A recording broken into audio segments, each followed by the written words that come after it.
Halo semua, salam sejahtera Malaysia, saudara-saudara yang amat dihormati, tuan-tuan dan puan, selamat datang ke channel Fels Lifestyle. Baru-baru ini, kita digemparkan dengan apa yang berlaku pada Bersatu. ROS telah meluluskan pindaan, 6 MP menyatakan sokongan kepada Anwar Ibrahim.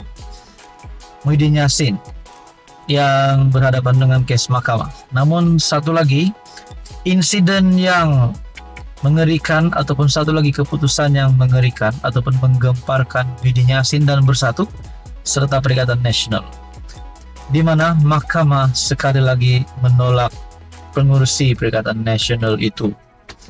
Artikel daripada My Metro, pendakwaan bantah permohonan Muhyiddin, cabar keputusan Mahkamah Rayuan. Ini pasti satu lagi keputusan mengejutkan Muhyiddin Yassin. Pihak pendakwaan membantah permohonan Tan Sri Muhyiddin Yassin untuk mendapatkan kebenaran Mahkamah Rayuan bagi menyemak keputusan dibuat oleh panel hakim sebelum ini yang mengembalikan 4 pertuduhan salah guna kedudukan, membabitkan RM 232,5 juta terhadap bekas Perdana Menteri itu. Timbalan pendakwa raya Datuk Wan Shahrudin Wan Ladin memaklumkan perkara itu ketika sebutan kes di hadapan Hakim Mahkamah Session Azura Alwi. Menerusi dokumen diperoleh media, bantahan awal itu difailkan pendakwaan pada 1 April lalu atas alasan permohonan Presiden Bersatu itu adalah remeh dan penyalahgunaan proses mahkamah. Pada 28 Februari lalu, Mahkamah Rayuan mengetepikan keputusan Mahkamah Tinggi di sini yang melepaskan dan membebaskan Muhyiddin daripada 4 pertuduhan berkenaan.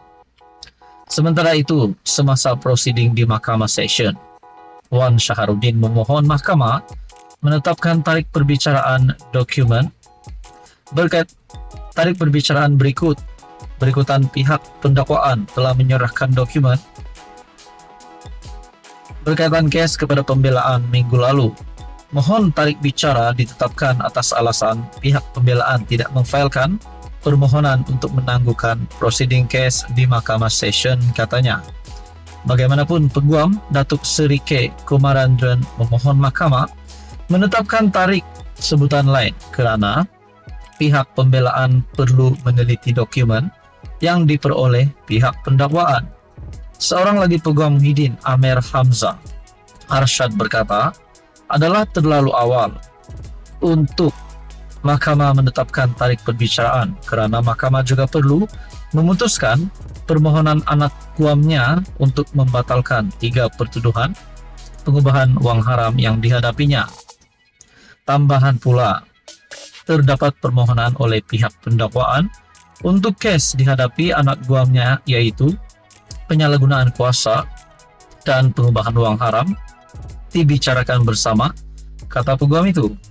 Azura kemudian menetapkan 8 Mei untuk pengurusan kes.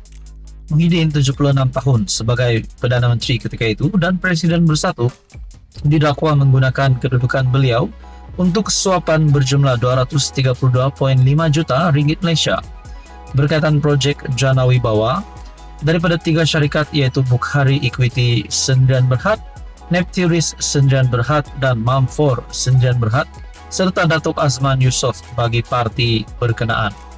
Presiden Bersatu itu juga berdepan 2 pertuduhan menerima wang hasil daripada aktiviti haram berjumlah 195 juta daripada Bukhari Equity Sdn Bhd yang dimasukkan ke akaun CIMB milik Bersatu di CIMB Bank Cawangan Menara KL.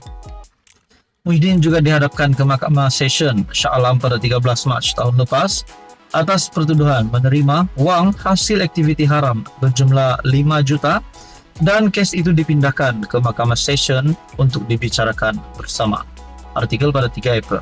Ini pasti kejutan buruk untuk Muhyiddin Yassin. Apa komen Anda? Sekian saja, teruskan bersama di dalam channel ini. Halo semua, salam sejahtera Malaysia, tuan-tuan dan puan-puan yang amat dihormati semua. Saudara-saudara, berkaitan dengan pengampunan yang diterima Najib Razak. Sudah pasti beberapa hari selepas pengampunan yang diterima Najib Razak, ataupun kita boleh kata 50% pengurangan hukuman penjara dan juga hukuman denda daripada 12 tahun kepada 6 tahun dan juga daripada 210 juta denda kepada RM 50 juta denda. Perkara ini disebut-sebut ramai. Namun ada satu lagi berita susulan ataupun pengakuan daripada Najib, di mana Najib mendakwa pengampunan diraja benarkan tahanan di rumah.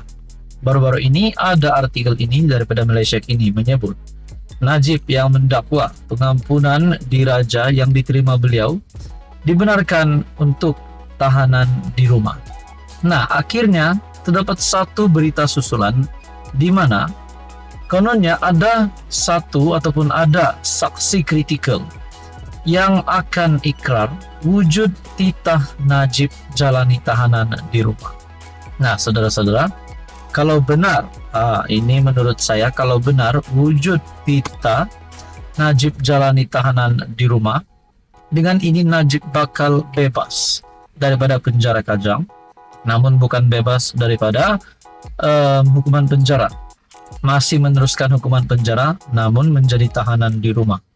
Nah, perkongsian daripada Malaysia Kini. Saksi kritikal akan ikrar wujud titah Najib jalani tahanan di rumah. Seorang saksi kritikal bersedia untuk memfailkan afidavit untuk menyokong semakan kehakiman Najib Razak bagi mencabar kewujudan titah endendum ataupun tambahan oleh Yang di-Pertuan Agong ke-16 pada ketika itu, yaitu Baginda Sultan Pahang, supaya bekas Perdana Menteri itu menjalani tempoh pemenjaraan selama 6 tahun di rumah. Peguam utamanya Muhammad Syafi Abdullah mengesahkan perkara berkenaan ketika ditemui media selepas pengurusan kes dalam kamar berhubung perkara itu di Mahkamah Tinggi Kuala Lumpur pagi ini bertarikh 4 April. Bagaimanapun, peguam itu tidak mendedahkan siapa saksi kritikal tersebut. Difahamkan, semasa urusan kamar, Syafi memaklumkan kepada Hakim Amarjit Singh mengenai dakwaan saksi kritikal itu. Amarjit telah menetapkan 17 April untuk mendengar permohonan Najib bagi kebenaran memulakan semakan kehakiman terhadap pelaksanaan perintah tambahan yang didakwa oleh Yang di-Pertuan Agong dikaitkan dengan pengampunan separah yang mengurangkan separuh hukuman penjara bekas PM itu kepada 6 tahun dan mengurangkan denda daripada 210 juta kepada RM 50 juta. Pada 1 April, Najib ketika masih di penjara, masih menjalani hukuman penjara di Kajang, berhubung sabitan kes rasuah SRC International berjumlah 42 juta, memfailkan permohonan kebenaran semakan kehakiman. Dalam permohonan semakan kehakiman yang difailkan di Mahkamah Tinggi KL pada 1 April, Najib Razak mendakwa bahagian tambahan addendum dalam pengampunan diraja membenarkannya untuk menghabiskan baki hukuman penjara 6 tahun dengan tahanan di rumah. Dalam semakan kehakiman itu, Najib memohon Mahkamah mengarahkan Menteri Dalam Negeri, Peguam Negara, Lembaga Pengampunan, Kerajaan Persekutuan dan beberapa lagi responden untuk mengesahkan dakwaan itu. Saudara-saudara, dikabarkan ada saksi kritikal yang akan ikrar wujud titah Najib jalani tahanan di rumah. Apa komen Anda, tonton apa? Sekian saja. Teruskan bersama di dalam channel ini.